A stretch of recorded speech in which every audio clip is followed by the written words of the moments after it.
Hello అండి, welcome to our channel. ఈరోజు recipe వచ్చేసి పెళ్లి బంతుల్లో వడ్డించే మునక్కాయ మసాలా కర్రీని ఎలా తయారు చేసుకోవాలో చూపిస్తాను. ఇలా చేసుకుంటే రైస్లోకి చాలా టేస్టీగా ఉంటుంది. ముందుగా స్టవ్ మీద ఒక ప్యాన్ పెట్టుకొని ఇందులో 2 టేబుల్ స్పూన్ పీనట్స్ వేసుకుంటున్నాను. ఇందులోని 1 టేబుల్ స్పూన్ ధనియాలు, అలానే కొంచెం ఎండు కొబ్బరిని కట్ చేసుకొని వేసుకుంటున్నాను. ఇందులోని 1 టేబుల్ స్పూన్ జీలకర్ర కూడా వేసుకుంటున్నాను. ఇలా వేసుకొని వీటి మొత్తాన్ని కలుపుతూ మీడియం ఫ్లేమ్ మీద వీటిని బాగా క్రిస్పీగా ఫ్రై చేసుకోవాలి. ఇలా కలుపుతూ జీలకర్ర, ధనియాలు, పల్లీలు బాగా ఫ్రై అయిన తర్వాత ఇప్పుడు ఇందులో 2 యాలుకలు, ఒక దాల్చిన చెక్క, ఇందులోని 3 లవంగాలైతే వేసుకుంటున్నాను. ఇలా వేసుకొని మొత్తాన్ని కలుపుతూ మరొక నిమిషం పాటు ఫ్రై చేసుకోవాలి.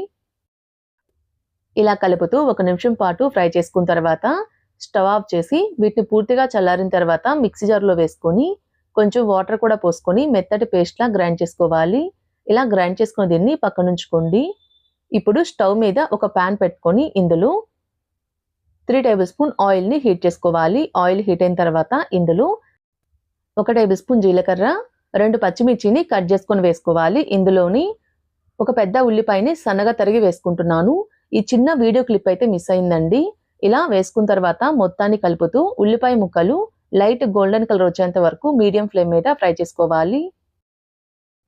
ఇలా కలుపుతూ ఉల్లిపాయ ముక్కలు కొంచెం కలర్ మారేంత వరకు ఫ్రై అయిన తర్వాత ఇప్పుడు ఇందులో ఫ్రెష్గా రుబ్బుకున్న అల్లం వెల్లుల్లి పేస్ట్ అయితే 1 టేబుల్ స్పూన్ వేసుకుంటున్నాను. ఇలా వేసుకొని పచ్చివాసన పోయేంత వరకు కలుపుతూ ఫ్రై చేసుకోవాలి.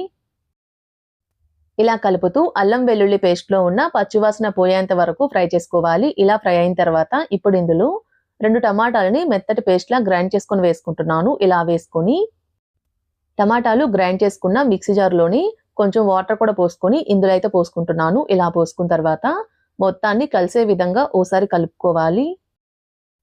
ఇలా మొత్తాన్ని కలిసే విధంగా ఓసారి కలుపుకున్న తర్వాత ఇప్పుడు ఇందులో కట్ చేసుకున్న మునక్కాయ ముక్కలైతే వేసుకుంటున్నాను. ఇందులోని మీ తినే కారాన్ని బట్టి కారం అయితే వేసుకోండి. అలానే ఒక 1/4 టేబుల్ స్పూన్ పసుపు, కొన్ని కరివేపాకు రెబ్బలైతే వేసుకుంటున్నాను. ఇలా వేసుకున్న తర్వాత ఇందులోని మీ టేస్ట్కి సరిపడినంత సాల్ట్ కూడా వేసుకోండి.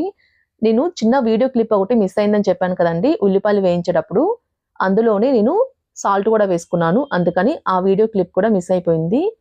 ఇలా మొత్తాన్ని కలిసే విధంగా కలుపుకున్న తర్వాత దీనిపైన మూత పెట్టి మీడియం టు లో ఫ్లేమ్ మీద మునక్కాయ ముక్కలు బాగా మెత్తగా ఉడికేంత వరకు మధ్య మధ్యలో కలుపుతూ ఉడికించుకోవాలి. ఇలా మునక్కాయ ముక్కలు ఉడికించుకునేటప్పుడు మధ్య మధ్యలో మూత తీసి మొత్తాన్ని కలిసే విధంగా కలుపుతూ ఉడికించుకుంటే అడుగనేది అంటుకోకుండా మంచిగా ఉడుకుతుందండి కూర అయితే.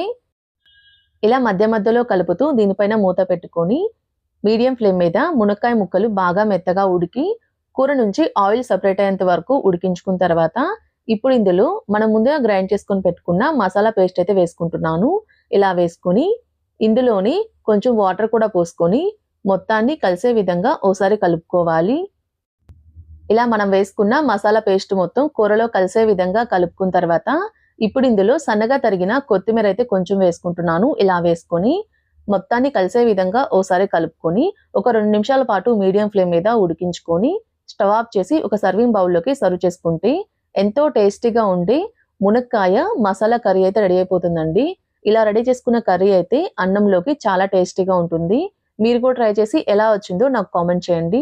మా వీడియో మీకు నచ్చినట్టయితే లైక్ చేయండి, షేర్ చేయండి. మా ఛానల్ని సబ్స్క్రైబ్ చేసుకోండి. Thanks for watching.